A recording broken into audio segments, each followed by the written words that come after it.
வணக்கம். Cine mini Balachandra Menon இந்த பேர் நீங்கள் கேள்விப்பட்டிருக்கீங்களே.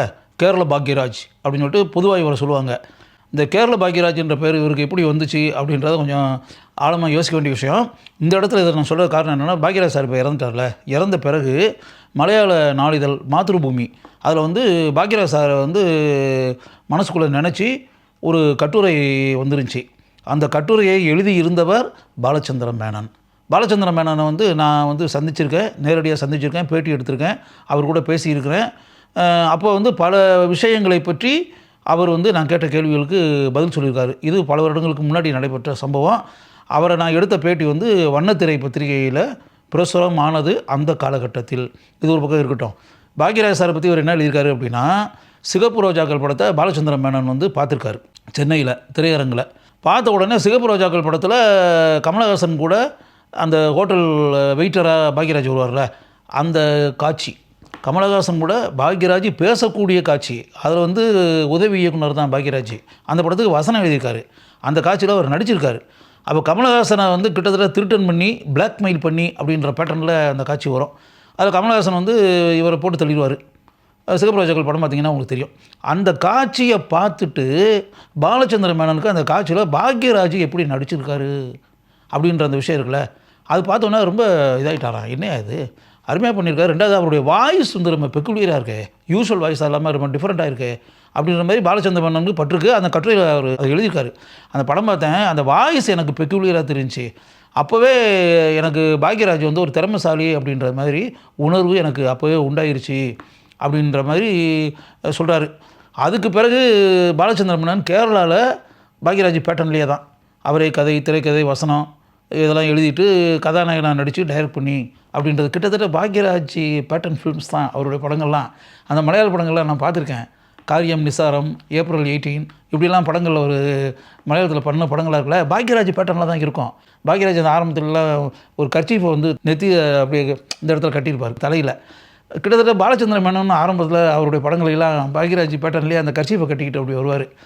நான் நினைக்கிறேன் பாக்யராஜ் பேட்டர்னில் மலையாளத்தில் நம்ம இதை பண்ணலான்ற மாதிரி அவர் நினச்சிருப்பார்னு நினைக்கிறேன். கிட்டத்தட்ட பாக்யராஜ் பேட்டர்ன் கதை தான்.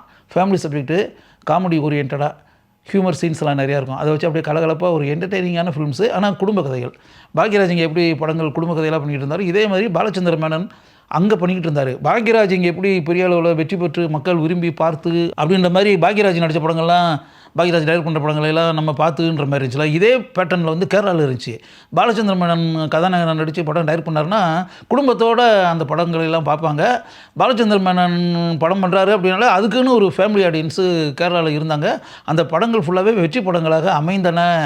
இதனால தான் கேரளாவில் அவருக்கு கேரள பாக்யராஜ் அப்படின்ற மாதிரி சொல்ல ஆரம்பிச்சாங்க. பத்திரிகையிலேயே சாதாரணமாக கேரள பாக்யராஜ் அப்படின்னு எழுதுவாங்க. ஏன் நம்ம ஆளுகளே பாலச்சந்திர மேனனை பற்றி எழுதும்போது கேரள பாக்யராஜ் அப்படின்னு எழுதுவாங்க. பாலச்சந்திர மேனன் சாரை நான் இன்டர்வியூ பண்ணின்னு இருக்கல, அப்போ இந்த விஷயத்தை நான் அவர்கிட்ட கேட்டிருக்கேன்.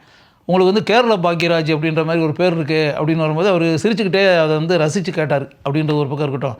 இது ஒரு பக்கம் இருந்தால் கூட ஒரு பைங்கிளி கதை அப்படின்ற பேரில் பாலச்சந்திர மேனன் கதாநாயகன் நடித்து டைரக்ட் பண்ண படம். அந்த படத்தினுடைய 100வது நாள் விழா எர்ணாகுளத்தில் நடந்திருக்கு. அதுக்கு சீஃப் கெஸ்ட்டாக கலந்துக்கிட்டவரே நம்ம பாக்யராஜ் சார் சீஃப் கெஸ்ட்டாக போய் அந்த படத்தில் நடித்த நடிகைகள், தொழில்நுட்ப கலைஞர்கள் இவங்களுக்கெல்லாம் ஷீல்டு கொடுத்து அப்படின்ற மாதிரி ஒரு மேட்ரு. இதுக்காக அங்கே போயிருந்திருக்காரு. அதே போல் பிரேம் நசீர் அவரும் கலந்துருக்காரு. அப்போ பாக்யராஜ் சார் அந்த மேடையில் பேசியிருக்காரு. பாலச்சந்திர மேனன் இங்கே எல்லாருமே கேரள பாக்யராஜ் அப்படின்ற மாதிரி சொல்கிறாங்க. அப்படி யாருமே சொல்லாதீங்க. அவருடைய படங்கள்லாம் நான் பார்க்குறேன், அவருடைய கதைன்றது வேறு பேட்டர்னில் இருக்குது, என்னுடைய கதைகள்ன்றது வேறு பேட்டர்னில் இருக்குது. அவருடைய படங்களுக்கும் என் படங்களுக்கும் பெரிய வித்தியாசம் இருக்குது. அதை முதல்ல நீங்கள் புரிஞ்சுக்குங்க. பாக்யராஜ் வித்தியாசம் இருக்குன்ற மாதிரி பேசியிருக்காரு. அப்படின்ற மாதிரி சொல்லிவிட்டு அவரை கேரள பாக்யராஜ்ன்ற மாதிரி சொல்லாதீங்க. எல்லாருமே சொல்கிறாங்க. இருந்தால் கூட பாலச்சந்திர மேனன் இன்றைக்கி வரை அதை மறுப்பு தெரிவிக்காமல், மற்றவங்க சொல்கிறாங்க அப்படின்னா மனப்பூர்வமாக அதை ஏற்றுக்கிட்டு சம்மதிச்சுக்கிட்டு அதுக்கு எதிர்ப்பு தெரிவிக்காமல் அப்படின்ற மாதிரி இருக்குல்ல, அது அவருடைய பெருந்தன்மையை காட்டுகிறது அப்படின்னு சொல்லி பாக்யராஜ் சார் அங்கே புகழ்ந்து பாலச்சந்திர மேனனை பேசியிருக்காரு. இதுக்கு பிறகு அம்மையான சத்தியம் அப்படின்னு ஒரு படம். அந்த அம்மையான சத்தியம் படம் பாலச்சந்திர மேனன் நடித்த படம். அந்த படத்தை தமிழில் ரீமேக் பண்ணலாம் அப்படின்றதுக்காக பாலச்சந்திர மேனன்ட்ட பாக்யராஜ் பேசி அப்படிப்பட்ட முயற்சி ஒன்று நடந்திருக்கு. ஆனால் சில தவிர்க்க முடியாத காரணங்களால் அந்த திரைப்படம் தமிழில் எடுக்கப்படவில்லை. பாலச்சந்திர மேனன் மலையாளத்தில் நடித்த அந்த கதாபாத்திரத்தில் பாக்யராஜ் இங்கே நடித்தா அவர் தான் டைரக்ட் பண்ணலாம் அப்படின்ற மாதிரி நினச்சிருக்காரு. அது மெட்டீரியலைஸ் ஆகலை. இது நமக்கே தெரியாத விஷயம். பாலச்சந்திர மேனன் மாதృபூமி பத்திரிகையில் எழுதியிருக்க அந்த கட்டுரையில் நான் வாசித்தேன். ஓ, இப்படி ஒரு மேட்ரு இருக்கா, இது நமக்கே தெரியலையே, தமிழ்நாட்டு பத்திரிகையில் இப்படி ஒரு தகவல் வரலையே அப்படின்ற மாதிரி நான் வந்து மனசுக்குள்ளே நினச்சேன். இது ஒரு பக்கம் இருக்கட்டும். சில வருடங்களுக்கு முன்னாடி பாக்யராஜ் சார் வந்து துபாய்க்கு போயிருப்பார் பொழுது. பாலச்சந்திர மேனனும் அங்கே போயிருக்காரு. அங்கே இவங்க 2 பேரும் சந்திச்சிருக்காங்க. அதுக்கு பிறகு பாலச்சந்திர மேனன் ஒரு படத்தை மலையாளத்தில் பண்ணலான்ற மாதிரி ஐடியா பண்ணியிருக்காரு. அதில் 2 தம்பதிகள், 2 ஜோடிகள், கணவன் மனைவி, அந்த பேட்டர்னில் ஒரு கணவன் மனைவி, இன்னொரு கணவன் மனைவி அப்படின்ற மாதிரி ஒரு ப்ராஜெக்ட்டு. அப்படி ஒரு கதையை வந்து எழுதி எல்லாமே ஃபைனலைஸ் பண்ணி படத்தை ஆரம்பிக்கலாம் அப்படின்ற மாதிரி ஐடியா வரும்போது பாக்யராஜ் சார்கிட்ட அவர் பேசியிருக்காரு. இது மாதிரி ஒரு ப்ராஜெக்ட் நான் பண்ண போகிறேன், மலையாளத்தில் பண்ண போகிறேன்.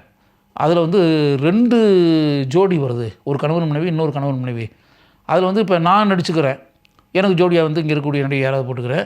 இன்னொரு ஜோடி வருதுல்ல, அதில் நீங்களும் அவங்க மிஸ்ஸஸ் பூர்ணிமா 2 பேரும் நடிங்க அப்படின்ற மாதிரி பாக்யராஜ் சார்கிட்ட அவர் சொல்லி, பாக்யராஜும் அதை கேட்டு சம்மதித்து நடிக்கிறேன்ற மாதிரி சொல்லியிருக்காரு.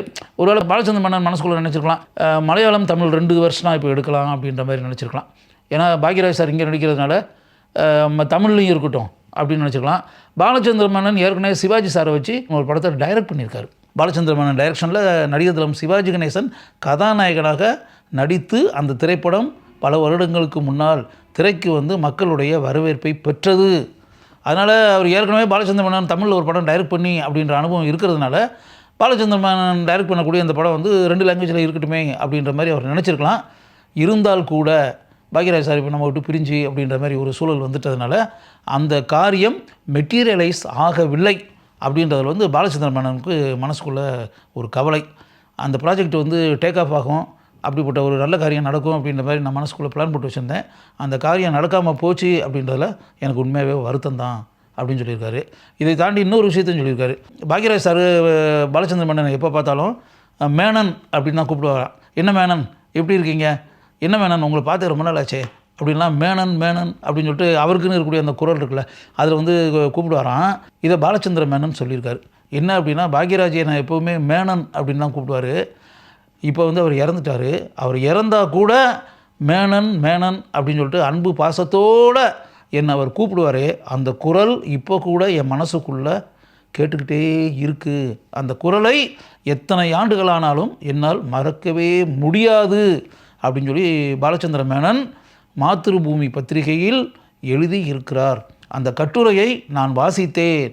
வாசிக்கும்போது பல அருமையான தகவல்கள் அதில் இருப்பதை நான் பார்த்தேன். அவற்றை நீங்கள் தெரிந்து கொள்ள வேண்டும் அப்படின்றதுக்காகவே இங்கு நான் அந்த தகவல்களை கூறுகிறேன்.